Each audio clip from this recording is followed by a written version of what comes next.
আজি আমি আহিছোঁ ডক্টৰ ভূপেন হাজৰিকাদেৱৰ সংগ্ৰহালয়ত। আহকচোন চাওঁ কি আছে ডক্টৰ ভূপেন হাজৰিকাদেৱৰ সংগ্ৰহালয়ত, আৰু যিমানখিনি পাৰোঁ আপোনালোককো দেখুৱাবলৈ চেষ্টা কৰিম। এযোৰ চফা ছেট আৰু কিতাপ এইবিলাক চব ভূপেন হাজৰিকাদেৱৰ ড্ৰয়িং ৰুমত আছিলে। আৰু তেখেতৰ কাপোৰ, গীটাৰ, হাৰমনিয়াম সকলোখিনি, তেওঁ বহা চেয়াৰখন, বিচনাখন সকলো আছে। হাতৰ আখৰখিনিও ধুনীয়াকৈ দেখাই দিয়াই আছে।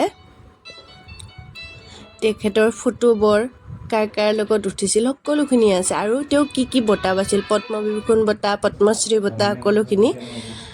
আৰু এইটো হাৰমনিয়াম তেখেতৰ, এযোৰ ডাইনিং ছেট, তেওঁ ভাত খাইছিল বহি, আৰু তেওঁক যে কফিনত ভৰাই লৈ আহিছিল এয়া, আৰু এই ভৰিখন তেখেতৰ।